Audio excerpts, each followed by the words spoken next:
Jeno muntu alabudde Museveni ku bya Muhoozi Kainerugaba ate Bobi Wine ku nsonga za Eddie Mutwe atukakasizza nti munnange bwazibiriza bw'ati Eddie Mutwe atandika okulaba Muhoozi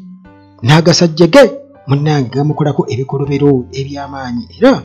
munnange n'afuna okutya okw'amaanyi ate abavubuka mu Ankole bwe bato munnange bavuddeyo ne bavumirira Muhoozi Kainerugaba.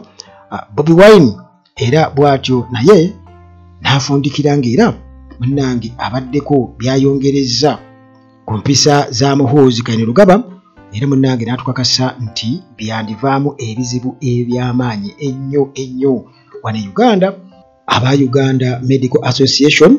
nabo munnange boogedde embeera etiisa gye basanzemu Eddie Mutwe era munnange bwe batyo ne bakuba omulanga eri gavumenti ebeeko kyekolawo Eddie Mutwe asaana munnange agenda afuna obujjanjabi bwe kennyini bwe yeeyagalidde obutali bukake. Kale munnange ensonga eyo mu mboozi eno njagadde njikkaatirize kubanga tulabika yo ejja kututwalira ddala mu maaso kubanga okutulugunya tekugenda kukoma kati okusinziira ku Muhoozi ebigambo byayogera naye twetaaga okuba nti byakoze tubirambulula bulungi nnyo abantu babitegeere ate era n'ensi yonna kyekirowoozaako paki ebirowoozaako ne Muhoozi kye bamulowoozaako na biki ebiyinza okuvaamu tuleme kugamba nti munnange olwattu omukulu nalumanya naye ate n'otabaako ky'okolawo mu ngeri y'okulabula. Maintenance Palace bano balina solar systems ez'omulembe balina solar systems muganda wange ezinza okuyambako okukekkereza amasannyalaze osobola ennyumba ogikwata n'ogigabanyaamu tya bino ebimu kambijjeko ku masannyalaze ate ndekeko ebitonotono okekkereze ku masannyalaze oba n'okubeera nti amasannyalaze gavaavaako n'ogamba nti gavaako kale fe tusigala ettaala zaaka TV tulaba n'ebirala. Kale ama Maintenance Palace gwe tuukayo balina bingi sisobola kubulira kawunvu nakagga ku bintu bye balina kubanga byo bingi so balina solar systems ziri zikabejja n'entono ezitandikirwako era gwe munnange bakubireko enamba zaabwe bweziryawo. Balina ebyamazzi balina ebyamasannyalaze okukosa n'abakugu tiimu ey'abakugu abasobola okuyambako mu kubeera nga babi installinga. Ate Hillside View Apartments zino apartments ezirina bwe buli kiweetaaga mu bulamu weetaaga kweteeka bwetisse engoye na tulo zisangibwa ku kyaki ejjanyi wali ku Entebbe Road bw'otuuka e Kajjansi Namulanda oba Kitende bwe buuza Hillside View Apartments we ziri amasannyalaze tegavaako wifi eri awo muganda wange mpitirivu ne bw'otwala epipa n'oseena n'otwala n'ogabako n'otwala tesobola kubeera ng'ogimalawo wifi wa network ya internet eri wali okukosa munnange ne security eri ggulugula amasannyalaze tegavaako nkugambye ate ne transport waali bw'oba ovako airport basobola okukunona just nga bakuleeta so si nti emmotoka weeri weeyagala weekutwala wabula bw'obanga ggwe obakubidde nti bannange ndi wano ndi ku kisaawe Entebbe bajja kukunona kiggweera awo bw'oba olina wooli nga just oli new client okkunona awo wooli bakuleete era nga kikoma awo so si nti ate oli wala nnyo oyinza okuba oli wala ndi eno mukono ndi eno jjinja aba Hillside View Apartments munnange beebo. Kati Tema Property Consultants Limited nabo basaale nnyo ku nsonga z'ettaka oyagala gula ttaka kugoba ku byakyapa nabo bakubireko okukusa ne dokita waffe waali asobola okuwonya endwadde gwe muganda wange z'oyinza okuga nti zaatufuukira olukokobe. Ennamba zange ziri awo 115 kakati muganda wange twogera ku nsonga y'obunkenke obuliwo mu ggye lino erya UPDF era nga CDF ekinsinga okunsesa CDF ayita abalala ba clones abayita baddiikuula so nga ate n'abalala nabo bamulaba nga ddiikuula kyekisinga okunnyumira kubanga waliwo lumu sayidi z'emukono eyo omulalu yalaba mulalu munne n'agamba bannange ndi mulalu naye ate eri ono lyasusse netwewuunya ntuga n'omulalu alabye mulalu munne n'agamba nti ate eri ono lyakoze eki naye munnange ebya Muhoozi bw'ayita abantu ddiikuula n'abayita kwegamba amannya gonna bafun kwegamba ate ebigambo birimu nabo byebakwata ne bagamba ate guwayitawo kakati munnange ate bagamba yeweeza omumbaga bakolaki era bwetama amazina g'enkima munnange emikira gino okukoonako newankubadde nga abamu bannantagambwako balowooza nti bw'oyogerako aba alina okukunoonya akutulugunye tetugaana naye nga munnange ekibi kyogerwako ati tuli bukoddomi kakati munnange nga bwe nkukakasizza nti ebikolwa bya buhoozi bikyayongedde okubeera nga bitambula abantu naye Jeno Mugisha muntu alabudde Museveni era n'alabula n'amugamba nti singa abadde genero omulala yenna mu UPDF ng'akola ebikola Muhoozi byakola tayinza kusavayivinga Muhoozi kalugeze oba ne Museveni babeera bamukozeeko dda n'obusungu era nga bagamba kati gwe biki byeyogere bituswaza kale munnange former army commander ono naye munnange yaduumirako ku ggye erya UPDF lya Uganda People's Defence Forces Jeno Mugisha muntu bwatyo munnange akubye omulangiri Jeno Museveni nti gyakoma okulwawo okukwata ku mutabani w'omugambako oba okubako kyakolawo munnange ate ebintu gye biyongera okubeera nga bisajjuka kubanga kiba kitegeeza nti ekitiibwa era ekifaananyi kakati Muhoozi kyasiigira abantu bonna abali wabweru wa Uganda oba ensi yonna n'abantu abali mu Uganda ekifaananyi kibafuna kifaananyi kibi nnyo image mbi nnyo era n'amugamba nti singa abadde genero mulala nga yakola ekintu ekyo nga Muhoozi bw'abikola teyandisavayivinze era mwali badde mwamukolako tayinza nakuweza mwezi nga akola eyo Muhoozi byakola naye munnange nga bagamba nti akuba owuwa akuba awumbirira nti ndowooza Museveni bw'atyo yasaonaga nti ono mwana wange ate era njagala abafuge ndi kakati munnange n'akakasa n'agamba nti nno Uganda institution nene nnyo ate eri serious era Jeno Museveni alina okubaako kyakolawo eri mutabani we gyakoma munnange okubitwala ng'ebyolusaago ebizibu bijja kuba bingi nnyo okuva mu Muhoozi byakola nti kyekiseera abeeko kyakolawo amugolole ettumba oba si kyekyo munnange ebintu ate biyinza okusajjukira ddala n'okusukkawo naye abantu bo bagamba nti munnange olw'owa blood relationship nti mutabani ati bagakeezaala keekomberera yensonga lwaki ndoza mukiraba nti omuntu oli mu ntebe ng'eyowa pulezidenti tosaanye ate kukwata baaluganda lwo kubeera ng'obateeka omukyalo omuwe kino n'omwami omuwe kino tosaanye kubanga kiba kitegeeza nti tojja kusobola bakangavvula ojja kudda mu keezaala keekomberera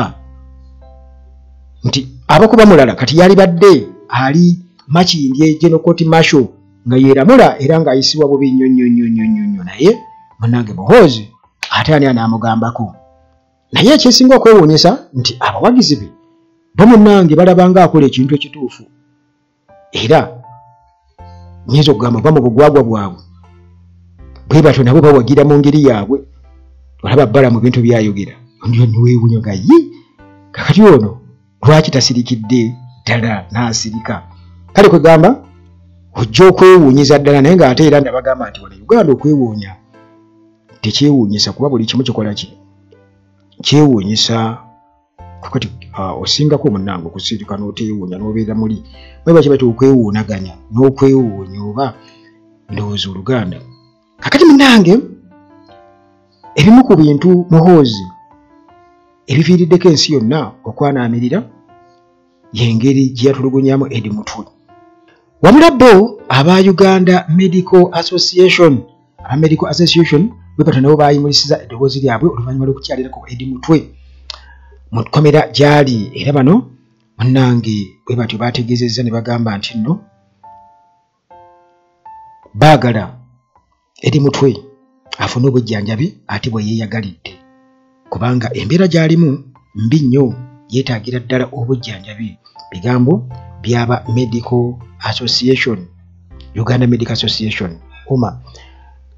bano ndo baabaddeyo ennaku ntonotono eziyise emabegaawo ttiimu y'abadokita yakyaddeko amukomera e Masaka wali Masaka Central Prison era eno basanze embeera eri mutwe gyalimu nga yeewuunyisiza ddala. Bagambye nti yabadde alina ebiwundu open wounds, alina bruises, azimbye kugamba alina ebiwundu, aliko ebikuyiro ate n'okuzimba era nga ali mu bulumi obutagambika, tasobola kutambula, tasobola kuyimirira, nga basibe banne be bamwetikka okubeera nga bamujja mu karuumu mwali n'okumukomyawo. Kale bwe bati badokita ne bagamba nti nno embeera gy'alimu muganda wange etiisa era nga naye kennyini alaga nti ali mu kutya okw'amaanyi, nti ne mental stress alina y'amaanyi. Era Dr. Joel Mirembe ono Secretary General owa Uganda Medical Association yagambye nti mutwe yeetaaga okulaba special doctor owa choice ye gwe yaneeyagalidde, era bw'atyo n'ategeeza nti nno ekkomera ka klinika akaliyo katono nnyo era nga si kalungi yadde n'akamu okujjanjaba such serious injuries ne mental trauma, okujjanjaba ebyamutuusibwako ebiwundu ebikuyiro nkugambye n'okuzimba okumuliko ku mubiri, okulaga nti baamusaza kibooko nnyingi nnyo ne bamukuba n'agantu oboolyawo ga batuuni. Kale nti ka klinika akaliyo katono nnyo n'okuba nga bamujjanjaba omubudaabuda okusobola munnange okuddamu mu mbeera ze ez'endowooza nga taliwo kutya, kubanga buli waabeera munnange agamba bannasajja bayinza okuddamu ne bannona bannange oba nammwe okunkyalira kiyinza okundeetera ebizibu, mu mbeera efaanaganako bw'etyo. Kakati munnange era mutwe yanyumirwa dokita nti ono gwe bayita Muhoozi yakakasa nti abasajja be bamukubira ddala, ne bakwata amasannyalaze ne bagamukubisa, ne bamukuumira mu busengo obw'enzikiza era nga n'ebifo gye bamusibira tebimanyikiddwa. Kale munnange ebikolwa ng'ebyo abauma bagamba eby'okutulugunya bino bimenya mateeka era nga bimenya amateeka ag'ensi yonna aga international human rights laws. Kakati munnange bano bagamba nti yandibadde atibwa ne balooya bagamba nti edi mutwe engeri kiri nti yatulugunyizibwa mu ngeri etali y'amateeka. Balooya nga begassiwamu n'akakiiko k'eddembe ly'obuntu aka Uganda Human Rights Commission bagamba nti already baamukwata ne bamutwala mu detention ne bamukuumira mu bumenyi bw'amateeka. Kakati munnange baba balina kutamute kubanga kitegeeza nti tebaagoberera due process.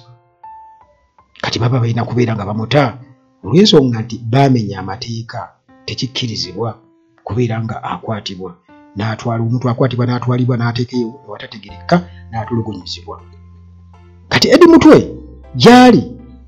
ennaku omwenda z'amaze nga yakwatibwa azinyumya nga lutabaalo olw'amaanyi, kugamba olugendo oluwanvu ennyo nga ayita mu lusaalu omujjudde amaggwa nga mukyalimu n'ebisiki by'omuliro naye nga tayambadde ngatto, tayambadde essaati alimu kuba tayambadde ngoye ali bukunya. Bajjukira abasajja bamwambula yenna ne bakuba ne basika emipiira ne bakola buli kimu, ne bamukubiza amasannyalaze ne bakola abo abasajja. Kakati munnange edi mutwe agamba nti buli bwazibiriza bw'ati alaba nga Muhoozi akomawo oba ajja. Bobi Wine yatunyumiriza nga amaze okubeera nga ajogerako naye. Kale kwegamba okusinziira ku byamukolwako bingi nnyo era Bobi Wine waaba annyonnyola olabira ddala nga mu butuufu bwali bulumi bwennyini obutayinza kumala galekebwa bwe butyo oba obuyinza okwerabirwa amangu. Anti bagamba bwe kitaliiridde nnyina kuba waliwo wano abantu abamu ogenda okulega tetuve ku bya Eddie Mutwe, tetuve ku bya Eddie Mutwe, twogere ku birala ebyo tubiveeko, twogere ku birala. Era be bamu be bagamba kakati muve mu byebufuzi, temwogera ku byabufuzi, mwogere ku birala. Ebyobufuzi mubireke, mukole emirimu gyammwe, mugende mukole emirimu gyammwe. Ebyo bimu n'ogamba lengera bano mutwe muyise okwogera ku ggwanga lyaffe, tuli balekere mu abagwirwambu mugati mwe mututegeerera. Olaba nga nakyo tekikola ki, tekikola makulu nti bano babeera baagala abantu abamu olwantu nga bamanyiira by the way nga ayogera nengo mulaba amanyiro yura mubuuza kati goyogera ngani. naye munnange anti bawamba obuyinza era nga ekikulu kyakununula buyinza kituliko yensonga kitwogera ku protest vote 2026 ate era nga tugamba nti eyo yeringa eyandibaddenga entabiro eya buli kimu nti protest vote tikitwale nti kyamakulu nnyo kakati ebirala byonna oba oli awo biyinza okufunira awo momentum biyinza okufunira awo amakulu n'entandikwa oba kye bayita spark the protest vote nkulu nnyo ekizampo mwagiraba wano mu Buganda ne mu Busoga nti ekintu ekyo kyabaluma nnyo newankubadde nga basse bangi bannaffe batusse bangi nnyo balugendeddemu olw'okuba nti nno akalulu baakabakuba mu kiseera ekyawo bo ne bakkiriza awo kati wala gye baatetenkanyiza kati naye yonna Bobi Wine akoze omulimu munene nnyo okulaba nga n'abeeyo nabo bakube akalulu nga bakakuba katuukira ddala ku ggumba temwerabira nti batwawudde nnyo tulina abasajja kati nga bampuuga babwanika n'abalala ate bemulemeddeko bemutwalanga ki wano nno mpuuga mutuufu wano nno wamma bwanika njagala okubuulira nti ekyana ky'enjaba era kiba kifaanana njaba ate bagamba nti ekibi kigwana wala teweesembereza era batuuka n'okugamba nti omuntu bw'afa taba munno bw'aba afudde tozaga nti nze ndi mukwano gwa mufu eyafa bagamba nti omuntu bw'afa takola ki kakati omuntu aba afudde politikali kiba kitegeeza nti aba afuuse butwa kakati munnange bw'atyo Kyagulanyi ng'atukakasa atugamba nti edi mutwe nti yasafaringa yafuna kwegamba ekikangabwa kyatalabangako physically ne mentally yatuusibwako obulabe ku mubiri gwe ne mu bwongo bwe nnyini okusinziira munnange ku ngeri gye baamutulugunyamu nga ali eyo mu nkomyo bamuzunza bamuzze eno bamuzze eri weewuunye tebamusibira wantu wamu nga bayinza omuteeka wano bamutwalako mu basement ya Muhoozi ne bakuba bamuteeka mu busengo bw'enzikiza eyo ne bajjayo ne batwala ewalala kugamba nga bamutambuza bwe batyo kakati Bobi Wine mu kutunnyonnyola biki ebyaliwo exactly kubanga jjukira bino tugenda tubitegeera mpola mpola nti ekigambo kiri kimu kubonyaabonya oba kutulugunya naye entulugunya yali etya tulina okumanya abasajja bano ddala omutima gwabwe omubi ennyo mu kutulugunya abantu kale munnange jjukira nti eri mutwe ali mu kkomera n'abalala bana National Unity Platform era kuliko Akirewo Kivumbi Mugumya Gaddafi ne Wakabi Grace era ku bano tekuli munnange gwe baavunaanye oba gwe baasalidde musango nti gukusinze kati eri mutwe munnange Bobi Wine agamba nti ekituufu mulamu oba ekikulu ekirungi nti mulamu kuba bagamba obulamu bwe bugagga naye nti beyamunyumiriza kuba kati agenda ayogera ku kimu nti bali abasajja baamukuba nkugambye baamukubisa amasannyalaze era nga ne bamukola buli kimu bamuyiira amazzi ali bwereere agannyogoga ne bakuba kakati annyonnyola agamba bw'ati nti baamuteeka ku mpingo era tebamuwa mazzi gatukula bamuwa bizzi biddugala kugatta okumuwandulira mu feesi n'ebirala bingi nnyo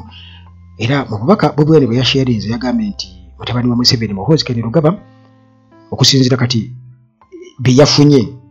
okuva mu Edi Mutwe annyonnyola nti mutabani wa Museveni kati Edi Mutwe anyumiza Bobi Wine nti mutabani wa Museveni Muhoozi Kainerugaba mbu yajja ku lunaku olwokusatu ye kennyini ne yeenyigira mu kumutulugunya era nti awo wennyini nga azze Muhoozi atunuulidde Edi Mutwe nga antidukira bamutulugunya bamubisseeko ku feesi bwe bati ekintu ekiddugavu kati bakimuggyako bamugamba nti agenda okulaba nga Muhoozi ayimiridde awo Muhoozi n'amugamba olowooza onsinga amaanyi onsinga amaanyi kale bw'oba onsinga amaanyi kale nchalenjinga jangu tutambuzeemu ku mukono ono jjukira ali ku mpingo musajja wattu amutya kimanyi sajja kiyinza okuntujja eŋŋomi wano nenkeera nga pareedi nenfuukira pareedi kakati munnange okusinziira ku bigambo bya Edi Mutwe nga tubifuna okuva ku Bobi Wine agamba nti abasajja bano ba operatives Muhoozi baakozesa banni baalondalondamu SFC nga benkanya emitima ganoga nti kakati nga gino Museveni yalondayo Erweru namuga kati ono lero wangi mutemu kama tusindike Kasesa abalage nera nabeera nga yeewaana nti inagira bwe ntirere kati naye ayina abasajja be mu SFC bamanyi era nga bonna baggwanga lyerimu obanga bonna bamanyi olulimi olwo lwe beerimbikamu bwerimbisi olunyankole olutali lwabwe kakati munnange bwe bati babuuza edi mutwe bamaze okubeera nga bamuggyako ekikoofiira ekiddugavu nti amagara ekitegeeza nti obulamu buli butya mu lunyankole kakati edi mutwe teyakitegeera mbu kati munnange nadda mu Luganda n'abagamba nti tebannaba kubeera nga munnange bamuwa amagara yalowooza abantu nga bamugamba bakuwadde ku mmere anti jjukira enjala emuluma musajja wattu kati bano ne balabika okubeera nga munnange bwe batyo bamusekerera ne bamubuuza oti batamanya lunyankole ne balabika okubeera nga bamukuba awatali kisa yadde n'akamu era bamubuuza ebibuuzo bingi nnyo mu lunyankole naye nga tasobola kubeera nga abiddamu era ne balabika okubeera nga baseka olw'okuba tamanyi lulimi lwe boogera ne bakuba kati nga yeewuunya oba bano abasajja essanyu balijjawa nga bamukuba omu n'amuwandulira mu feesi era munnange ekyo kyamuluma nnyo kumuwandulira mu feesi awo waba muhozo ga tukyamuyigiriza luki lunyankole naye nabajjukizaako lumu mu katabo ka Muzeeyi John B. Kazoora omugenzi yatunyumiza nti bwe baasooka okugenda mu nsiko lwe baatuuka eri Museveni gye baali n'abayeekera aba NRA gye baali beekukumye gye bakolera obuyeekera bwabwe mu biseera ebyo 1981 basisinkana Museveni n'abalala abaali baliwo awo kati nabo babeeyungako olwabo okutuukawo munnange baatandikirawo mu kubatulugunya kubajja mu masaati mwevulungule mukole mutya ne babakuba nga Museveni bw'aseka era nti yasekaaseka ng'enseko zaaseka akagamba nga teziva ku mutima oba ziva ng'agira bugizi nga bw'olaba abaddiira b'enjaga bamafiya kati nga bw'aseka kati ne muhoozi naye ne banne bali nga bakuba eri mutwe nga basekaaseka mu nseko efaanaganako bwetu egamba nga eri mutwe yeebuuza bano